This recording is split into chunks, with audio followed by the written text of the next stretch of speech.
So, how important is the name of our watch?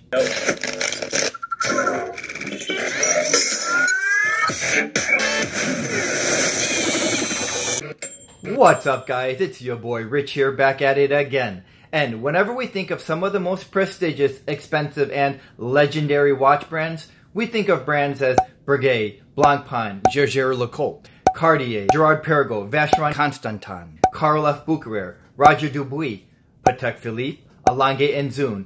The list continues, but we don't often think of the people behind this brand, such as how these brands are named after, which is often the founder, which is often the watchmaker. We just associate these brands as random historical legendary names, when in fact they are named after the founder. So I'm going to have to refer to some of my notes here in case you're wondering why my eyes may be wandering. But like, for example, Blancpain, it is named after the founder Johann Jacques Blancpain.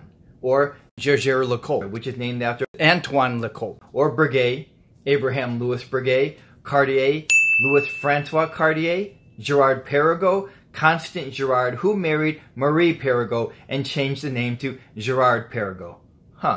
This guy was really in love. Or Vacheron Constantin, which was named after Jean-Marc Vacheron, and he later added the business partner Francois Constantin and formed the watch brand Vacheron Constantin. Or Patek Philippe, Lange & Söhne, which we know is named after Ferdinand Adolphe Lange. And the other names are kind of straightforward: Roger Dubuis, Karl F. Bucherer. And whether these names are simplistic or uncreative, whatever it might be, or in some cases maybe egotistical, but we don't associate negativity or simplicity with these brands. We associate these brands with only positivity because they do represent some of the most expensive and prestigious names, brands that are named after the original founder.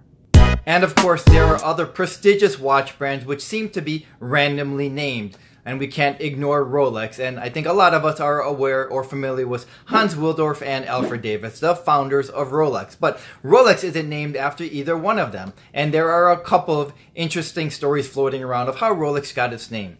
And one popular story is that Hans Wilsdorf thought that Rolex sounded a lot like the sound that we would hear whenever a watch is being wound. Or another story is that he thought it would be an easy name to pronounce from people all around the world. I kind of like the first story better. And then what about Breitling? What about Breitling? Breitling just seems like a regular instrument panel or some random name, when in fact it is named after its founder, Leon Breitling. In 1884, Leon Breitling had a vision that redefined our understanding of measuring, dividing, and mastering time. And I know Breitling is not a very common surname at all, so that one actually caught me off guard. And what about the legendary "It Takes a Licking and Keeps on Ticking" Timex, which was founded by Thomas Olson, who founded the company, the Waterbury Clock Company, and then he changed it to Timex because he wanted a blend of the name of Time Magazine and Kleenex tissues. Kind of an odd name, but a fun story behind the brand.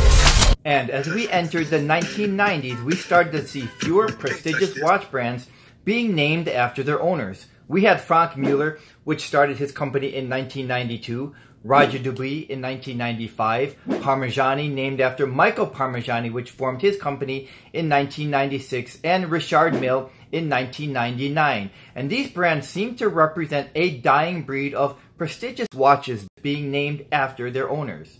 So why is that? And today we are seeing a spectacular growth of new watches. But these watches are not being named after their owners. Brands such as Visitor, Monta, Janot, Helios, Gavix, Benares.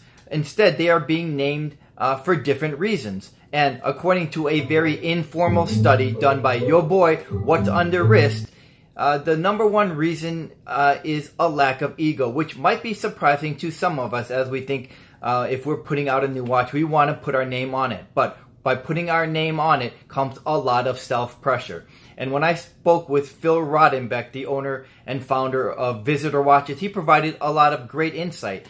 And I'm going to paraphrase his response. When I asked him this question, basically, I asked him, why wouldn't you want to name your watches after your name? Like Rodenbeck. Why wouldn't it be the Rodenbeck Dunes Shore or the Rodenbeck Vale Park? And his response was that he didn't consider himself as a watchmaker, instead more of a watch designer, and didn't feel that the watch deserved to have his name on it. And, you know, I have to respect all the different responses, but I would have kind of liked to have seen the owner's brands on their watches, because they are not associated negatively. They are associated with only positivity, like I said at the top of the show. Whenever we see individual's name on the watch, it's just very prestigious. R.W. Smith is another fine example. So I would have liked to have seen that, but I was really surprised by the response of some of these independent watchmakers.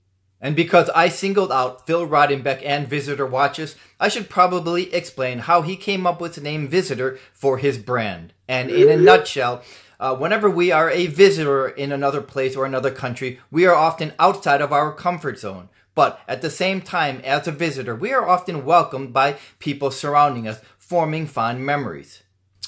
Kind of hard to argue that. Another popular reason cited by new watchmakers for why they don't use their names as their brand is in this scenario. What kind of watch is that? Oh, it's a Mike Hydra pneumatic, or it's a Neo Lucente, meaning they're a little afraid that we wouldn't recognize their names. But to be fair, if you're a new brand, our likelihood of recognizing whatever brand you use would be the same. So be proud and use your name as a brand of your watches. So guys, let me know if you like that the new watchmakers are not using their names as their brands and are using random names instead. I appreciate the modesty of a lot of these new watchmakers, but I wonder how modest they will continue to be 30 years from now when they are really successful and their brands are firmly established. Thanks for joining me, and I'll see you the next time. Brands such as Cartier.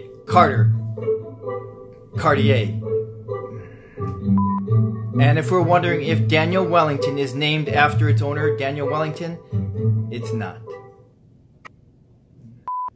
Constance Girard married